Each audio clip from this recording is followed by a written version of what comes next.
Good morning student. Hello student, आज की online class में क्लास 8 हिंदी माध्यम सब्जेक्ट साइंस लेसन 13 पार्ट 13 ध्वनि। बच्चों, आज की ऑनलाइन क्लास में हम पार्ट 13 में जो पीछे आपके बुक के क्वेश्चन आंसर दिया हुआ है, बुक के प्रश्न उत्तर पेज नंबर 168 और 169 में जो क्वेश्चन आंसर आपके दिए हैं, ऑब्जेक्टिव दिया हुआ, खाली स्थान दिया हुआ, आज उसकी तैयारी करेंगे, उसकी पढ़ाई करेंगे। सबसे पहले आपके 168 पेज में एक सही विकल्प दिया हुआ, ध्वनि संचरित हो सकती है, तो दिया हुआ है उसमें ऑप्शन, तो आपका आंसर रहेगा ठोस, द्रव एवं गैस, तीनों में आपकी ध्वनि संचरित हो सकती है। ठीक है, ठोस, द्रव एवं गैस तीनों में होती है, पहला सही विकल्प। दूसरा बोला कि निम्न में किस वाक्य ध्वनि की आवृत्ति न्यूनतम होने की संभावना है, तो इसका आंसर है छोटी लकड़ी। दूसरा है छोटी लड़की।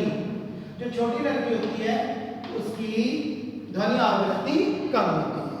फिर आपका क्वेश्चन नंबर 3 जो दिया हुआ है बच्चों, क्वेश्चन नंबर 3 में सत्य असत्य बताना है। प्रश्न नंबर 3 में ट्रू एंड फॉल्स बताना है, ट्रू एंड फॉल्स बताना है।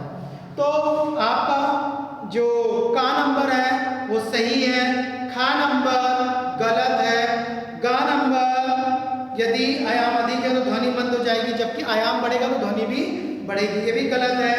घा नंबर मानव कानों के लिए सभ्यता का प्रयास 20 हर्ट्ज से 20,000 हर्ट्ज के बीच है, सही है। हम 20 से 20,000 हर्ट्ज के बीच में सुन सकते हैं, सही है। कंपन की आवृत्ति जितनी कम होगी तारक उतना ही अधिक होगा, गलत है। अवांछित या अप्रिय ध्वनि को संगीत कहते हैं, गलत। अप्रिय और अवांछित ध्वनि को हम शोर कहते हैं, तो गलत है। ध्वनि प्रदूषण आंशिक श्रवण अशक्तता उत्पन्न कर सकता है, सही, यानी कानों में बीमारी उत्पन्न कर सकता है। ठीक है, फिर इसके बाद 14 नंबर आपका खाली स्थान। खाली स्थान में पहले बोल रहा है किसी वस्तु द्वारा एक दोलन को पूरा करने में लिए गए समय को कहते हैं आवर्तकाल। इसका का नंबर क्या होगा बच्चों? आवर्तकाल। जो समय लगता है उसको क्या कहेंगे? आवर्तकाल। खा नंबर बोल रहा है, सवाल देखते हैं। खा नंबर, प्रबलता कंपन के खाली स्थान से निर्धारित की जाती है, आयाम से, आयाम। खा नंबर। अब देखते हैं गा नंबर में क्या होता है। गा नंबर बोला यदि कम आवृत्ति का मात्रक है, मैंने आप लोगों को बताया आवृत्ति का मात्रक हर्ट्ज, क्वेश्चन में आप इसको HZ भी लिख सकते हैं। फिर घा नंबर देखते हैं क्या है। अवांछित ध्वनि को क्या कहते हैं? अवांछित ध्वनि को शोर। ठीक है, अवांछित ध्वनि को हम क्या कहेंगे? शोर। अब अंगा नंबर देखते हैं क्या है। अंगा नंबर क्वेश्चन बोल रहा है ध्वनि की तीक्ष्णता कंपनों की खाली स्थान से निर्धारित होती है। ध्वनि की तीक्ष्णता किससे निर्धारित होती है? आवृत्ति से। आवृत्ति से निर्धारित होती है। इसके बाद अब आपका सवाल है,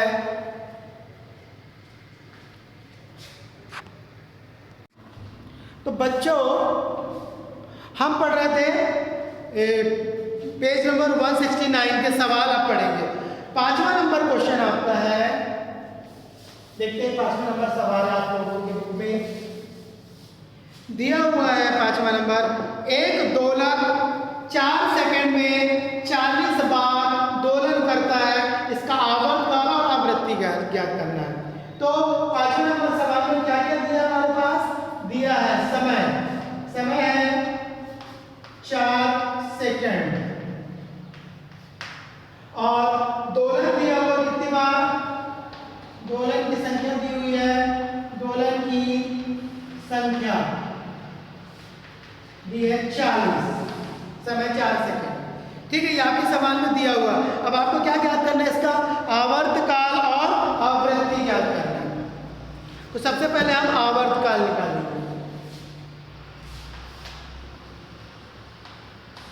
आवर्तकाल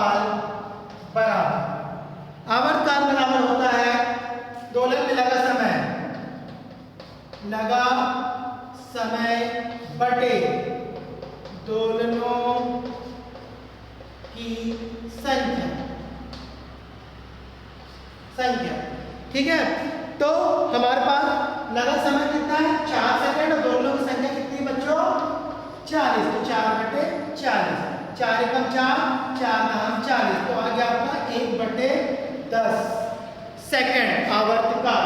अब इसको हम दशमलव में 1 में 10 का भाग दे देंगे, 1 में हम 10 का भाग देंगे, भाग में जाएगा 10 सुन लगे भी दशमलव यहाँ 10 एकम 10, तो आएगा 0.1 सेकंड। तो यह आ जाएगा 0.1 सेकंड, यह आपका आवर्तकाल। ठीक है, हमने यहाँ भाग भी दिया, आपको बता दिया। अब इसी का हमको क्या निकालना है, आवृत्ति निकालना है इसी सवाल को। अब आवृत्ति के लिए सूत्र चेंज हो जाएगा,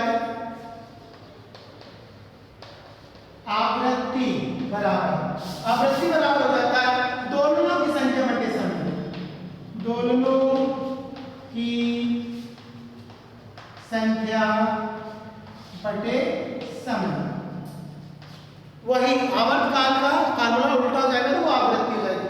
अब दोलनों की संख्या हमारे पास कितनी है, दोलनों की संख्या 40 बटे समय कितना 4 सेकंड, 4 एकम 4, 4 दहम 40, आंसर आ गया 10 हर्ट्ज। ये आपका आवृत्ति आ गई 10 हर्ट्ज। तो इस तरह से आपका 5वां नंबर का सवाल कंप्लीट हुआ। 6वां नंबर क्वेश्चन बोल रहा है, एक मच्छर अपने पंखों को 500 कंपन प्रति सेकंड यानी 1 सेकंड में 500 बार हिला रहा है, दर से कंपित करके ध्वनि उत्पन्न करता है। कंपन का आवर्तकाल कितना होगा? एक मच्छर है बच्चों जो 1 सेकंड में 500 बार अपने पंखों को कंपित कर रहा है, हिला रहा है, उसका आवर्तकाल कितना है? सिंपल है बहुत, अभी बताता हूँ मैं। क्वेश्चन नंबर 6, तो क्वेश्चन नंबर 6 में दिया हुआ है 500 कंपन करने में लगा समय 1 सेकंड। 500 अगर वो कंपन कर रहा है, करने में लगा समय कितना है? प्रति सेकंड लिखा हुआ बच्चों यानी 1 सेकंड। ठीक है, प्रति सेकंड माने 1 सेकंड।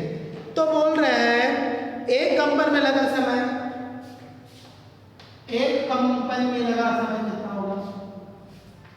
करने में लगा समय ये हो जाएगा 1/500 सेकंड। ठीक है, 1/500 सेकंड हो जाएगा ये। तो अब हम इसका क्या निकालेंगे? आवर्तकाल। ये आवर्तकाल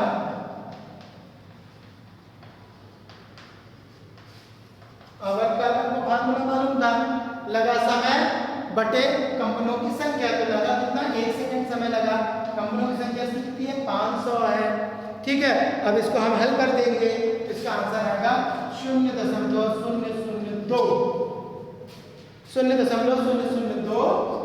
हर्ट्ज 1 सेकंड।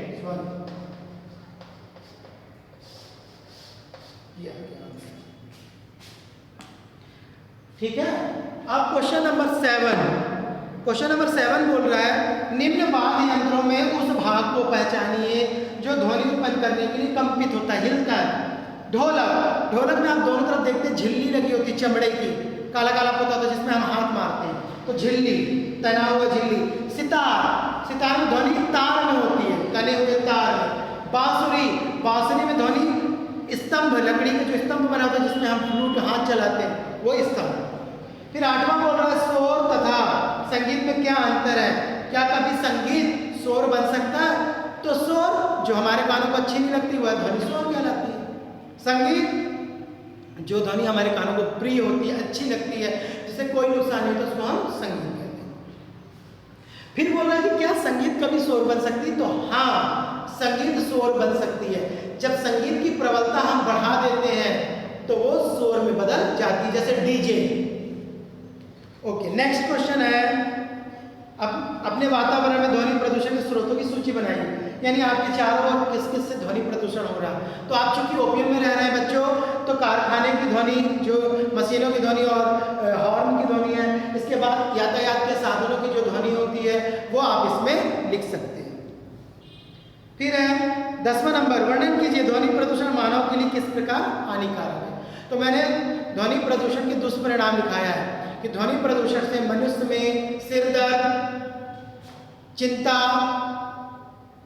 ब्लड प्रेशर की बीमारी, चिड़चिड़ापन, ये सारी चीजें उत्पन्न होती है, बहरापन, ये चीजें लिखेंगे। 11 नंबर है कि आपके माता पिता एक मकान खरीदना चाहते हैं। एक मकान सड़क के किनारे है और एक मकान सड़क से 3 गली दूर अंदर की ओर है। तो आप अपने माता पिता को कौन सा मकान लेने को कहेंगे और क्यों? तो इसका आंसर बहुत है, अगर आप समझदार है, समझ रहे हैं। सड़क के किनारे अगर आप मकान लेंगे तो ध्वनि प्रदूषण ज्यादा होगा, इसलिए आप अपने माता पिता को या हम अपने माता पिता को कौन सा मकान लेने को कहेंगे बच्चों? जो सड़क से 3 गली अंदर है, ताकि ध्वनि प्रदूषण कम हो और हमें चिंता, टेंशन, बीपी, ब्लड प्रेशर, बहरापन की प्रॉब्लम ना हो। क्वेश्चन नंबर आपका 12 है, मानव वाक यंत्र का चित्र जो मैंने आपको बता दिया कंठ वाला, उसको बना लेना। 13 नंबर बोल रहा है आकाश में तड़ित, बरसात के दिनों में जब तड़ित तड़ित मतलब बिजली चमकती है, और मेघ गर्जना, मेघ गर्जना मतलब बादल गरजता है। तो क्वेश्चन बोल रहा है कि आकाश में जब तड़ित और मेघ गर्जना होती है तो तड़ित हमें पहले दिखाई देती है, बिजली हमको पहले चमकती दिखाई देती है, और मेघ गर्जना या बादल के गरजने की आवाज बाद में सुनाई देती है, ऐसा क्यों? तो आप बताएंगे बच्चों कि तड़ित या बिजली की गति तेज होती है, किसकी अपेक्षा? आवाज की अपेक्षा, इसलिए हमको बिजली की चमक पहले दिखाई देती है और जो आवाज है वो हमको बाद में सुनाई देती है। इस तरह से आपका पाठ 13 यहाँ पे कंप्लीट हो रहा है। इसके क्वेश्चन आंसर मैं सेंड करूंगा, वीडियो आप सुनेंगे, देखेंगे, इन दोनों सवालों को लगाने की कोशिश करेंगे, क्योंकि अगस्त के टेस्ट में मैं ये 2 सवाल कंफर्म दूंगा। आप लोग अच्छे से प्रैक्टिस कर लें और कॉपी में नोट करें और याद करें। Thank you.